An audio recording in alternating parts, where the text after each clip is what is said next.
नमस्कार. आपल्या सगळ्यांचं आजच्या सत्रामध्ये मनपूर्वक स्वागत. नातेसंबंधाच्या वेगवेगळ्या पैलूंवर चर्चा करण्यासाठीचं आपलं हे सत्र आणि या सत्रामध्ये सगळ्यात मोठी भावना ज्याच्यावर या ठिकाणी आपण वारंवार बोलत असतो आणि बोललं पाहिजे असं वाटतं, तो आजचा आपला विषय नकार आणि नकार पचवण्याची क्षमता आणि आपल्या आयुष्यामध्ये नकाराचं महत्व.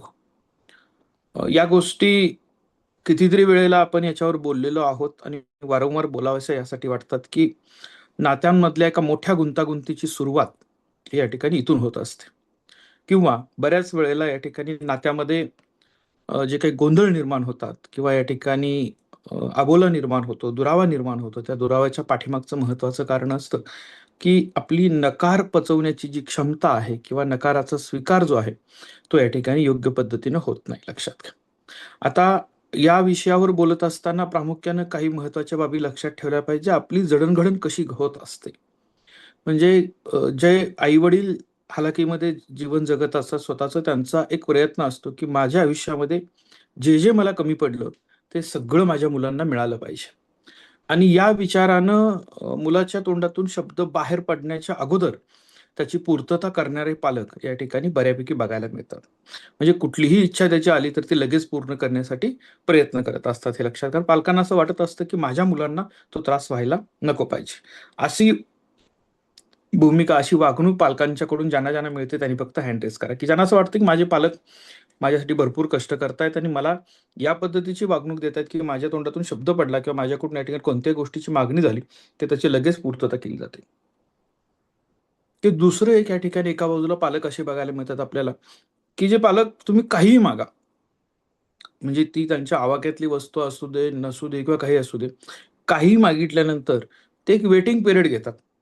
म्हणजे ठीक आहे, आपण आता तू सांगितलं, एक 8 दिवस थांबू, महिनाभर थांबू, तुझी परीक्षा होईपर्यंत थांबू किंवा दिवाळी झाल्यानंतर बघू, असं काहीतरी पिरियड घेतात आणि त्याच्यानंतर ती या ठिकाणी वस्तू उपलब्ध करून देतात किंवा काही वेळेला टाळतात. हे लक्षात त्याच्या बाबतीतनं.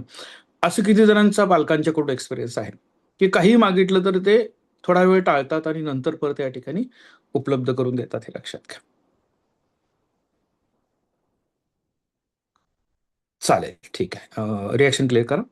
पुढचा एक महत्त्वाचा टप्पा पालकत्वातला तुम्हाला या ठिकाणी बघायला मिळतो, तो असा असतो, लक्षात घ्या, की रँडमली म्हणजे तुम्ही समजा 10 डिमांड पालकांच्याकडे केलेल्या आहेत पाठीमागच्या 6 महिन्यांमध्ये, तर त्या 10 पैकी ते 6 फुलफिल करतील, 4 रिजेक्ट करतील. म्हणजे बऱ्याच वेळा मोठ्या गोष्टी तुमच्या मान्य करतात, पण छोट्या-छोट्या गोष्टी रिजेक्ट करतात या ठिकाणी. पण रिजेक्ट हे 100% 6 महिन्यामध्ये 2-4 गोष्टी ते करतातच. वर्षभरामध्ये 2-4 गोष्टी तुमच्या ऐकल्या जात नाहीत आणि बाकीच्या गोष्टी या ठिकाणी ते ऐकतात. असा अनुभव किती जणांचा आहे? रिएक्शन क्लिअर करा. ह्या 3 गोष्टी ज्या मी तुम्हाला आता सांगितल्या पालकत्वाच्या बाबतीतल्या, तर तुम्हाला जो अनुभव येतो तो काय असतो? तो असतो आपल्या जडणघडणीसाठी जाणीवपूर्वक केलेले प्रयत्न. पहिला जो भाग आहे, की मला काही मिळालं नाही, ते माझ्या मुलाला कमी पडता कामा नये, म्हणून त्याला भरभरून मिळालं पाहिजे, हा प्रयत्न असतो. हा त्यांचा विचार जरी चांगला असला, तरी त्याला तुम्ही कसं घेताय? आलं लक्षात? पाल्य म्हणून तुम्ही कशा पद्धतीने ॲक्सेप्ट करताय, तुमची जडणघडण कशी होते, हा महत्त्वाचा भाग असतो. याच्यामध्ये कधीच नकार जर तुम्हाला मिळाला नसेल, सगळ्याच गोष्टींची पूर्तता जर तुम्हाला व्हायला लागली असेल, तर तुमची मानसिकता अशी बनायला लागते, की जगात सगळं काही सहज सुंदर आहे. जसं माझ्या वडिलांच्याकडे मी मागितलं तर लगेच मिळतं, आईकडे मी मागितलं तर लगेच मिळतं. माझ्या प्रत्येक शब्दाला होकार दिला जातो. याचा अर्थ जग इतकं सहज सुंदर आहे, की या सगळ्या गोष्टी माझ्या मनाप्रमाणे दरवेळेला घडत राहतील. पण वास्तव तसं नाही आहे, हे लक्षात ठेवायचं. मग दुसरा जो प्रकार आपण बघितला त्याच्यामध्ये, की वेटिंग. वेटिंग काय असतं? हे वेटिंग यासाठी असतं, लक्षात घ्या, तुम्हाला पालक जाणीवपूर्वक करत असतात, की तुम्हाला थोडे दिवस ह्या गोष्टीसाठी त्रास सहन करणं, वेट करणं, काही गोष्टी या ठिकाणी समजून घेणं, याची सवय व्हायला लागते. कारण मनात आलं आणि लगेच गोष्टी मिळतात अशा होत नसतात. त्यासाठी थोडंसं वाट बघणं, काहीतरी संघर्ष करणं, काहीतरी मिळवण्यासाठी काहीतरी द्यावं लागतं. लक्षात, कुछ पाने के लिए कुछ करना पड़ता है. ते वाक्य नाही, की कुछ पाने के लिए कुछ खोना पड़ता है. कुछ पाने के लिए कुछ करना पड़ता है. आणि हे काय करायला पाहिजे, याची कुठेतरी जाणीव करून देण्याचा प्रयत्न काही पालक जाणीवपूर्वक करत असतात. लक्षात द्या, की तुम्ही थोडंसं वेट करा, थांबा, नंतर हे करा. म्हणजे ते शक्य असतं. तुम्ही 1,000 रुपयाची एखादी वस्तू मागितली तरी त्यांना ती शक्य असते, आणि 1,00,000 रुपयाची मागितली तरी शक्य असते, तरी पण तुम्हाला ते वेटिंगवर ठेवतात. तुम्हाला वाटतं इतका पैसा आहे ना, तो माझ्यासाठी नाही तर कोणासाठी आहे. काही मुलं बोलतात, मी ऐकलेलं, की तुमचा मी एकुलता एक वारस आहे, आता माझ्यासाठी खर्च करणार नाही तर कधी करणार आहात? माझ्या मनात हे आहे तर मला हे पाहिजेच आहे, लक्षात त्याच्या बाबतीतलं. पण ते तरी देखील तुम्हाला या ठिकाणी वेट करायला लावतात. त्यांचा हा प्रयत्न, ही भूमिका त्या पाठीमागची असते, की तुम्हाला हे समजावं की थोडंफार या ठिकाणी पेशन्स असणं गरजेचं आहे, हे लक्षात घ्या.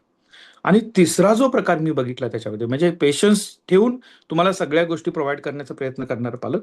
आणि तिसरा जो प्रकार मी बघितला तो अत्यंत महत्वाचा आहे, की सगळ्याच गोष्टी तुमच्या ऍक्सेप्ट करायच्या नाहीत, हे लक्षात घ्या. जरी योग्य असल्या, म्हणजे तुमची डिमांड योग्य आहे म्हणून तुम्हाला ती गोष्ट मिळेल असं होत नसतं, लक्षात घ्या. बऱ्याच वेळेला तुम्ही जरी योग्य असलात तरी बाकीची परिस्थिती विरोधात असू शकते, तुमच्यापेक्षा या ठिकाणी विपरीत, अनुकूल, प्रतिकूल असू शकते, आणि त्यामुळे तुम्हाला काही गोष्टी मिळणार नाहीत, याची सवयी असणं गरजेचं आहे. म्हणून या ठिकाणी पालक रॅन्डमली काही गोष्टी तुमच्या या ठिकाणी रिजेक्ट करत असतात. ही पालकत्वा पाठीमागची भूमिका तुम्ही समजून घेणं गरजेचं आहे.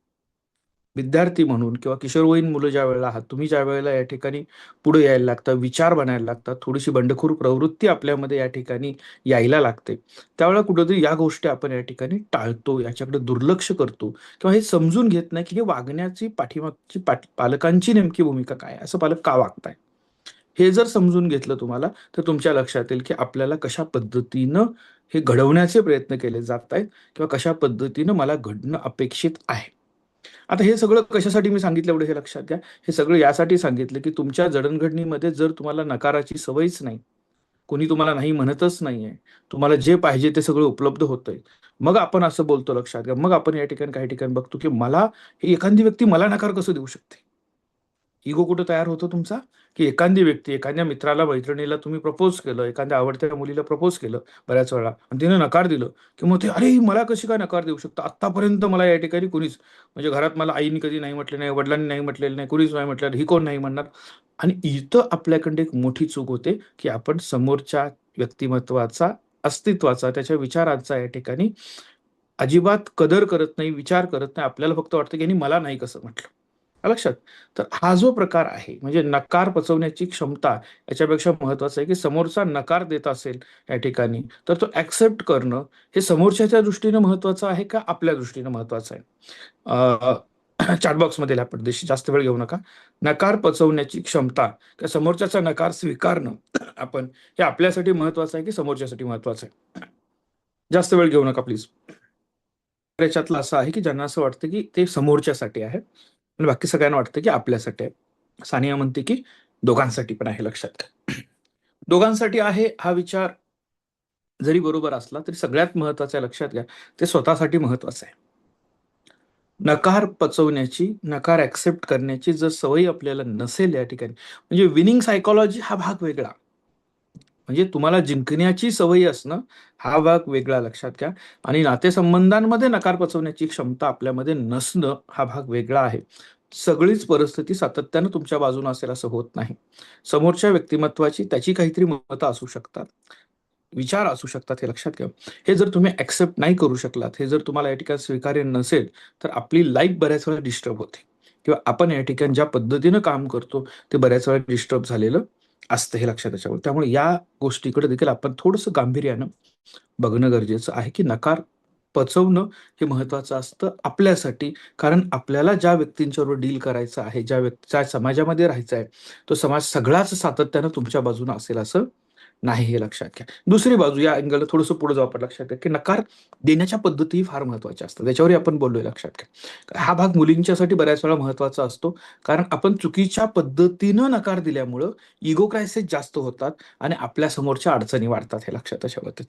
म्हणजे ही तुमच्या ह्या एजमध्ये ज्या वेळेला जी साधी कॉमन गोष्ट आहे, एखाद्याला प्रपोज करणं, एखाद्यानं तुम्हाला प्रपोज करणं, ह्या गोष्टी कॉमन असतात, ह्या लक्षात घ्या. पण सांगत असताना जर समजा कोणीतरी या ठिकाणी प्रपोज केला, आणि म्हणून मुलीने एखाद्या त्याच्या मित्रासमोर म्हटलं, आरशात जाऊन तोंड बघितले की तो स्वतःच, लक्षात, किंवा या ठिकाणी तुझी लायकी नाहीये, तुझी क्षमता नाही, पात्रता नाही, असे हर्ट करणारे किंवा समोरच्याचा इगो दुखवणारे जर शब्द वापरून आपण नकार देत असाल, तर ती तुमच्या मधली सगळ्यात मोठी त्रुटी आहे, लक्षात घ्या. त्याच्याबद्दल समोरच्याचा इगो दुखवेल, तो त्रास देईल, त्रास करून घेईल, त्याला वाईट वाटेल, ह्या गोष्टी थोड्या बाजूला ठेवा. पण या पद्धतीनं तुम्ही ज्या वेळेला नकार देता त्यावेळेला तुमच्या अडचणीमध्ये वाढ जास्त होत असते, हे लक्षात घ्या.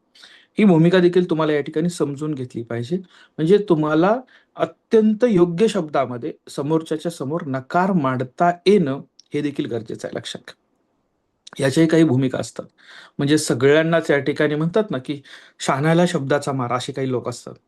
काही लोकांना फक्त शब्दाने बोलून कधीच कळत नाही, योग्य बोलून कधीच कळत नाही, साध्या सौम्य भाषेत बोलून काहीच कळत नाही. त्यावेळेला तुम्हाला हर्ष बोलावंच लागतं, कडक भूमिका घ्यावीच लागते. हे महत्वाचं आहेच, लक्षात घ्या. म्हणून सरसकट सगळ्यांसाठी ही भूमिका चालत नाही. तुम्हाला मॅक्झिमम वेळेला काही गोष्टी टॅकल करत असताना, डील करत असताना, अशा लोक, डील हा शब्द मी प्रॉपर वापरतो, जाणीवपूर्वक वापरतो, लक्षात. कारण हे डीलिंगच असतं तुमचं समोरच्याशी, निगोशिएशन म्हणतो त्या पद्धतीचं, लक्षात. तर डील करत असताना तुम्हाला सौम्य भाषेमध्ये समोरच्याला न दुखवता आपलं म्हणणं अत्यंत चांगल्या पद्धतीनं मांडता यायला पाहिजे, हे लक्षात घ्या. म्हणजे मी बऱ्याच वेळेला सांगितलं ना तुम्हाला, बाकीच्या वेळेला सांगितलं, ज्या वेळेला समोरची मुलगी म्हणते, अरे मी तुला माझ्या सख्या भावासारखं मांडलेलं होतं, लक्षात, का मी तुला या ठिकाणी त्या अँगलनं बघितलंच नव्हतं, असं म्हणण्याचं तिचं कारण असं असतं की तू त्या पात्रतेचा नाही आहेस, मला तुझ्याबरोबर या ठिकाणी इतर कुठल्याही रिलेशनमध्ये इंटरेस्ट नाही आहे, हे सांगण्याचा हा नकार असा समजून पण घेतला पाहिजे त्याच्यामध्ये. पण काही मुलांना ते समजत नाही, आणि समजत नाही मग त्या ठिकाणी काही वेळेला अपमान करण्याची किंवा या ठिकाणी सगळ्यांच्या समोर पाणउतारा करण्याची वेळ देखील येते रे, अशी काही प्रसंग घडतात, हे लक्षात घ्या. समजून घेणं समोरच्याच्या ह्या बोली भाषा ज्या आहेत, त्याच्या भाषा ज्या आहेत, समजून घेणं. हा आज विषय मी का बोलतोय त्याचं कारण समजून घ्या त्याच्यावर तिथं, की तुम्हाला ह्या सगळ्या प्रसंगातनं जायला लागतं. तुम्ही जात असता, पण चर्चा करत नाही आपण कुठंच, लक्षात घ्या. मला तो किंवा ती असं का बोलली, ती मला असं कसं बोलू शकते, मला नाही कसं म्हणू शकते, याचाच त्रास आपण जास्त करून घेतो. त्यावेळेला ही बाजूही लक्षात घ्या, की नकार देण्याची योग्य पद्धती ही आत्मसात करणं गरजेचं असतं. आता आपण थोडंसं चाललोय वैयक्तिक रिलेशनशिप मधनं तुमच्या व्यावसायिक किंवा प्रोफेशनल रिलेशनशिपमध्ये किंवा रिलेशनमध्ये देखील या गोष्टी किती महत्वाच्या असतात, लक्षात घ्या. प्रोफेशनल रिलेशनशिपमध्ये तुम्ही यावेळेला दरवेळेला माणूस नाही तोडू शकत, लक्षात घ्या. माणसं तुमच्या सोबतच राहतील. त्या प्रसंगामध्ये तुमचं असणारं निगोशिएशन जे आहे, त्या प्रसंगामध्ये तुमची असणारी जी बाजू आहे ती मांडणं, तुम्हाला पाहिजे त्या पद्धतीचे रिझल्ट्स घेणं, नसेल तर जे रिझल्ट्स आहेत ते ऍक्सेप्ट करणं, आणि पुन्हा ह्युमन बिईंग त्या लोकांच्या बरोबर कनेक्ट तुमचा टिकवून ठेवणं, हे स्किल आहे. हे फार महत्वाचं स्किल आहे, लक्षात, अशा पद्धतीनं.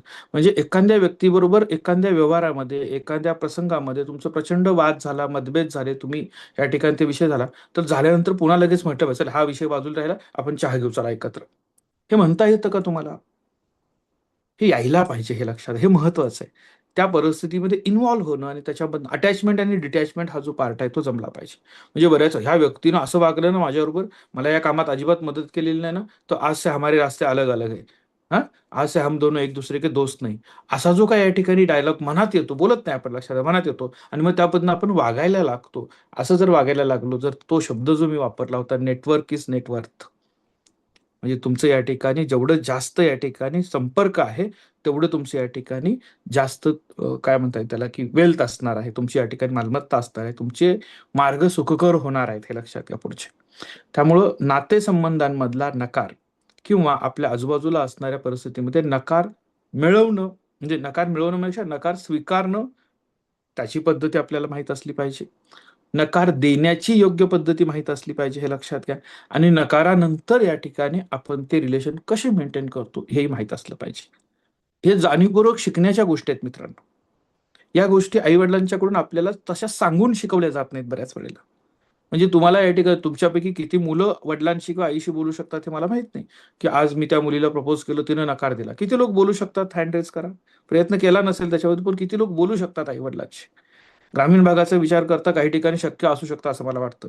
पण या ठिकाणी बऱ्याच ठिकाणी बोलू शकत नाही आहेत मुलांच्या बाबतीत. मुलींच्या बाबतीमध्ये किती मुली आईशी बोलू शकतात, वडिलांशी बोलू शकतात, की या ठिकाणी मला या ठिकाणी अशा पद्धतीने एखादं प्रपोज केलेलं होतं का त्यांनी मला नकार दिला. अजूनही आपल्या समाजामध्ये, महाराष्ट्रामध्ये विशेषतः लक्षात घ्या, की या पद्धतीची परिस्थिती निर्माण झालेली नाही. रिएक्शन क्लिअर करा. या पद्धतीची परिस्थिती निर्माण झालेली नाही आहे. पण तुमचं जर कम्युनिकेशन तितकं चांगलं असेल तर ते तुम्हाला समजावून सांगू शकतात. किंवा जर समजा आपल्याला माहित आहे वडिलांची रिएक्शन एकदम रागीट येणार आहे, आईची रिएक्शन या ठिकाणी टोकाची येणार आहे, त्याच्यापेक्षा न सांगता आपण काहीतरी याच्यावर दुसऱ्या पद्धतीने बघितलं पाहिजे. मग तुम्हाला अशा वेळेला एक योग्य मेंटर असणं गरजेचं असतं, ज्याच्याशी तुम्ही संवाद साधू शकाल. ही एक अत्यंत चांगली सवयी किंवा गरज आहे, की तुम्हाला हे माहीत असणं, की मला या सिच्युएशनमध्ये कसं वागायचं आहे. हा सगळ्यात वाद सगळ्या काय म्हणतो त्याला, की सगळ्या वादाची सुरुवात इथून होत असते. तो या ठिकाणी तुम्हाला समजून घ्यायला पाहिजे. हा नकार वेगवेगळ्या पद्धतीचा असतो लक्षात त्याच्या बाबतीतनं. मला आता जेवायला बाहेर जायचं नाहीये, मला जायचंच आहे. मला मित्रांच्याबरोबर ट्रिपला जायचंच नाही, मला जायचंच आहे. आलं लक्षात? या साध्या-साध्या गोष्टी असतात आणि या साध्या-साध्या गोष्टी या ठिकाणी आपल्याला मोठ्या प्रमाणामध्ये पुढचे हर्डल्स वाढवायला कारणीभूत ठरतात लक्षात. त्यामुळे आपल्या आजूबाजूच्या परिस्थितीचा योग्य अंदाज घेता आला पाहिजे. त्याचबरोबर समोरच्याला योग्य पद्धतीनं आपलं म्हणणं समजून सांगण्याची स्वतःची एक पद्धत डेव्हलप केली पाहिजे आणि या पद्धतीमध्ये जाणीवपूर्वक प्रयत्न कुठला? नकार कसा द्यायचा? योग्य पद्धतीनं नकार देण्याच्या 10 पद्धती. हे लक्षात घ्या. हे महत्वाचे आहेत. माझ्या स्वतःच्या म्हणजे प्रत्येकाच्या स्वतःच्या अशा या ठिकाणी काय सिच्युएशन या ठिकाणी तयार होतात किंवा या ठिकाणी सवयीचा भाग असतो. म्हणजे माझ्यात मी मी बऱ्याच वेळा सांगतो ना, की माझ्या मुलाच्या बाबतीत आणि माझ्यात मला असं वाटलं, की एखादी मोठी व्यक्ती येते त्याने त्याचा शब्द ऐकले पाहिजे, व्याख्यानाला त्यांना आलं पाहिजे सगळं त्याच्या बाबतीतनं. त्याला सांगितलं, की अशी-अशी व्यक्ती येते आणि आपण पुण्यात त्यांना भेटायला जायचं किंवा त्याच्या व्याख्यानाला जायचं आहे. तो क्विक नाही म्हणत नाही, होही म्हणत नाही त्याच्यामध्ये. हां, पण तुम्ही उद्या आलात की सांगा आपण बघू त्याच्या बाबतीत. आणि त्यावेळेला त्याला फोन केला 4 वाजता व्याख्यान आहे, 2 वाजता आपण जायचं त्याच्यामध्ये आणि त्यानं जर त्यांना Google केला असेल आणि त्याच्या लक्षात आले, की ही व्यक्ती जे काही बोलणार आहे, ते माझ्या काही कामाचं नाही सगळं त्याच्या बाबतीतनं. तर ती व्यक्ती तो थोडं माझं तो तुम्ही जाऊन याल का थोडंसं माझं एक हे काम आहे ते मला करायचं आहे. आता त्याच्या ह्या म्हणण्यामध्ये त्याचा स्पष्ट नकार असतो. पण त्याला या ठिकाणी तो नकार ह्या पद्धतीनं देण्याचं एक स्किल आत्मसात झाले. जेन झीमध्ये ते स्किल बाय बर्थ आहे असं मला वाटतं. पण जिथं नाही किंवा जिथं अभाव आहे, तिथं आपण या ठिकाणी ही सवय करून घेतली पाहिजे. योग्य पद्धतीनं नकार देणं, नकाराचा खिलाडू प्रवृत्तीनं स्वीकार करणं, हे ज्याला जमलं त्याच्या आयुष्यामध्ये फार दुःखाचे दिवस कमी येतील लक्षात घ्या. दुःख येतीलच सगळे त्याच्यामध्ये, पण कमी येतील. कारण तुम्ही त्याला टॅकल करायला शिकलात हे लक्षात घ्या. तुम्ही त्याला टॅकल करायला शिकलात तर तुम्ही या ठिकाणी पुढे जाऊ शकता. नकार पचवणं याला नेभळटपणा म्हणण्याची चूक करू नका लक्षात घ्या. आलं लक्षात? म्हणजे ते काही मित्रांच्या मध्ये, "अरे काय तुला ती असं बोलून गेली, ती तुला कसं काय निगेटिव्ह करू शकते, तुला कसं काय रिजेक्ट करू शकते, तुझी काहीच ठेवली नाही तिनं" आणि मग तुम्ही लगेच इगो तुमचा करतो. म्हणजे काय करतात काही-काही फालतू म्हणजे मुलींची स्कूटी पंक्चर करणं, तिला या ठिकाणी जिथं बेंचवर बसते तिथं डिस्टर्ब करणं, तिच्याविषयी काही चुकीच्या अफवा पसरवणं, घरात जाऊन तिच्या काहीतरी चुकीचं सांगणं आणि तिचं शिक्षण बंद होईल किंवा तिला त्रास होईल अशा पद्धतीची वागणूक जी तुमच्याकडून रिएक्शन जी येते, ती बऱ्याच वेळा रिएक्शन आजूबाजूच्या परिस्थितीनं, मित्र-मैत्रिणींनी तुम्हाला जे काही या ठिकाणी फीडिंग केलं, चुकीचं फीडिंग केलं, त्याच्यामुळे होणारी रिएक्शन असते लक्षात ठेवा. मग तुम्हाला तसं वाटत नसते, की बाबा मला हे असं काहीतरी करायला पाहिजे. पण या ठिकाणी ती रिएक्शन आपल्याकडनं येऊन जाते आणि त्याचा होणारा त्रास हा या ठिकाणी महत्त्वाचा असतो लक्षात त्याच्या बाबतीत. कारण आपण या ठिकाणी कशा पद्धतीनं स्वतःला घडवतो हे महत्त्वाचं आहे हे लक्षात त्याच्या बाबतीतनं. आणि आपल्याला इथं काय उपयोगाला येतं, तर इथं तुमचं इमोशनल इंटेलिजन्स उपयोगाला येतं. कुठं आलो आपण सुरुवातीपासून. इथं तुम्हाला तुमचा इमोशनल इंटेलिजन्स महत्त्वाचा असतो. का महत्त्व द्यावं लागतं आपल्याला एवढ्या विषयाला लक्षात घ्या. म्हणजे इक्यू सारखा क्लब स्थापन करावा लागतो. ते सांगावं लागतं. अगोदर ज्यावेळेला एकत्र कुटुंब पद्धतीमध्ये आपण होतो, म्हणजे मोठ्या कुटुंबांमध्ये, त्यावेळेला हे घडायचंच. म्हणजे एकाला एक वस्तू मिळाली की दुसऱ्याला मिळायची नाही, वेळ लागायचा, एकमेकांच्या गोष्टी वापरल्या जायच्या, केल्या जायच्या, हे सगळं व्हायचं. पण आता ते संपल्यामुळं आपल्याला या ठिकाणी थोडीशी ती सवयी लावण्याचा प्रयत्न जाणीवपूर्वक केला जातो आणि जर केला जात नसेल, तर आपण या ठिकाणी त्याच्यावर विचार करणं गरजेचं आहे आणि इथं पुन्हा त्याच गोष्टी इम्पॅक्ट करतात. इन्स्टंट डोपामाइन आणि ब्रेन फॉग ह्या गोष्टी पुन्हा इम्पॅक्ट करत असतात हे लक्षात घ्या. आणि त्या म्हणजे तुम्ही असहाय्य होता, रेस्टलेस होता कधी? ज्यावेळेला तुमचा इंटरनेटचा डेटा पॅक संपतो. तुमचा मोबाईल काम करत नाहीये. तुमच्या मोबाईलचं चार्जिंग संपलेलं आहे.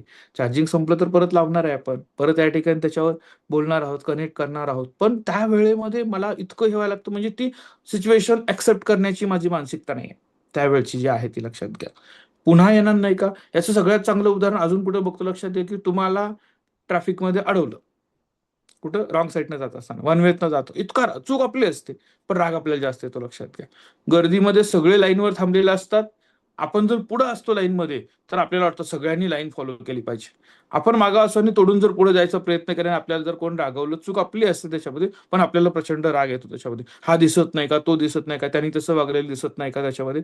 ही आपण आपली चिड करायला सुरुवात करतो हे लक्षात त्याच्यामध्ये. हे दररोज घडणारे प्रसंग आहेत. हे दररोज घडणारे प्रसंग आहेत.